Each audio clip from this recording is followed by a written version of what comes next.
I'm Lucia Dolce. I'm a Numata reader in Japanese Buddhism at SOAS, the School of Oriental and African Studies at the University of London. There I'm also chairing two centers, a center for the study of Japanese religions and a center for Buddhist studies. So I'll be talking about my current research that deals with conceptions of the body in Japanese Buddhism in the medieval period. In particular, I'm looking at a range of texts. They've been recently found in archives of medieval Japanese temples in various areas of Japan. Some of these temples are Shinpukuji in Nagoya, which has a large archive called Osu Kannon, Osu Bunko. Then Ninnaji in Kyoto, and Kanazawa Bunko, that is a national library today and is the archive of Shomyoji, a Shingon temple. And I'm interested in these sources because they present various views of the body of the practitioner mainly, and presented these ideas not only in discursive form, but also through visual images and diagrams. We are used to think of Buddhism as a tradition that rejects the body because the body is polluting, because the body means attachment. But what we have in the Tantric context is a transformation of this room as the ideal place where perfect bodies can be produced.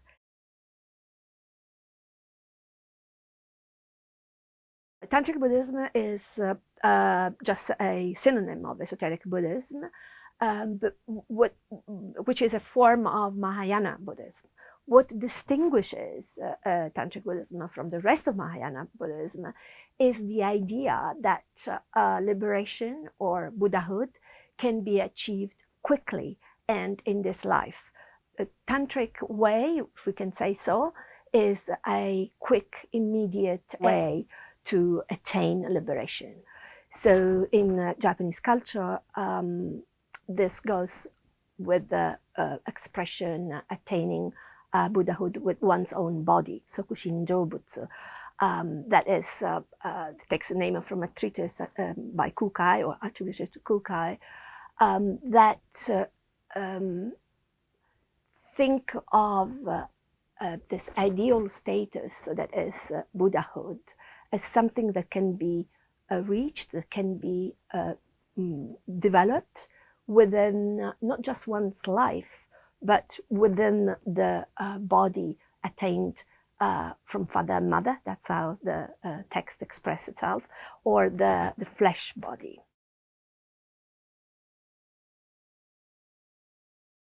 This is kind of the mainstream idea of Tantric sources.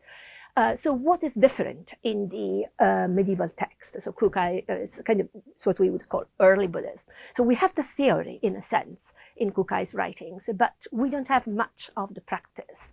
And we don't have a very articulated development of these ideas. Whereas what we find in medieval sources are different notions that come together to present a very articulated view of the body. And this view seems to draw on basic Indian ideas, probably medical sources, medical ideas of the body that were filtered through Buddhist texts, but also Chinese idea, what I call the organic body, so a body that is based on the working of the organs, of the main organs, as a reflection of the working of the cosmic entities. And they bring these two together and think of the practice of the esoteric practitioner as a reproduction of the gestation process that produces a human being. What is produced through this ritual gestation is a perfected body of the practitioner that is at the same time the human body, his own body, but is at the same time the body of the Buddha, or the original body. It is a very curious system that they use. It's a 5-step embryological growth that divides the gestation period in 5 periods of 7 days, probably, or 7, yeah, something that looks like 7 days. So in the manuscript, there's a kind of working up to the moment of gestation. So first presenting these elements as cosmological elements, and then there is this mandala that indicates the coming together of the opposites, and then you have the gestation.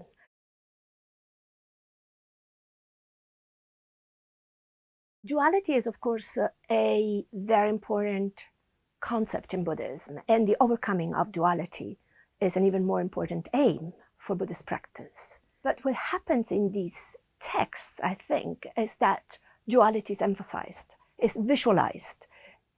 And this visualization takes place in a, you could say, symbolic way, through the use of pairs of deities, very often pairs of deities that have never been paired before.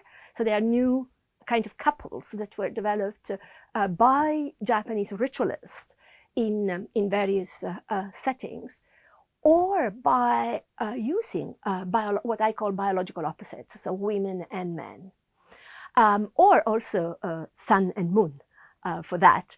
And there is a continuous reference to conventional, orthodox, we could say, dual elements, such as the dual mandalas of esoteric Buddhism, the womb mandala and the adamantine world mandala. So we do have various sets of opposites that are presented to the practitioner.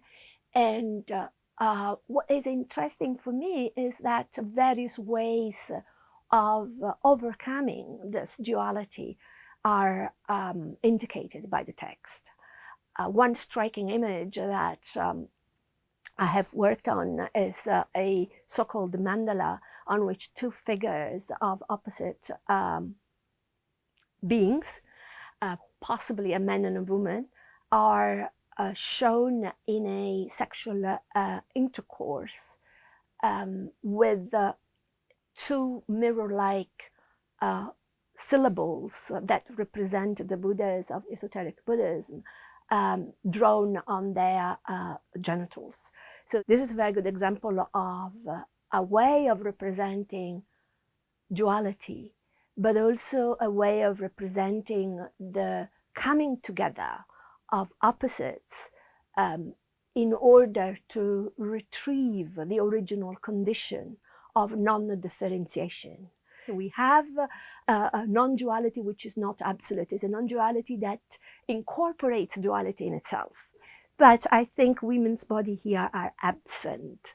That's why I think the reproductive system thinks of women more as a kind of cosmological principle, the opposite of men. Although many of these documents I've looked at do use female figures as opposite to male figures to make clear the presence of a biological opposite that confronts the practitioners at the moment in which has to ritually undergo this process of gestation.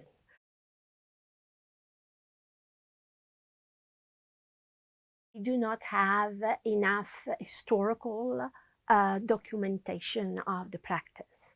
We know who wrote many of these writings, many of these manuscripts. We know that they were transmitted within the lineages. Obviously, we still have the manuscripts, so they were preserved. For instance, when I was talking about this manuscript that has the 2 characters for Jagi in the back, well, that is a very interesting example. It has also the same characters in the outer title is a scroll, and it has been it has been found in a box called the box of heterodox writings. So clearly, the fact that at a certain point in history, the readers of these manuscripts were not comfortable with the content did not mean that they were thrown away.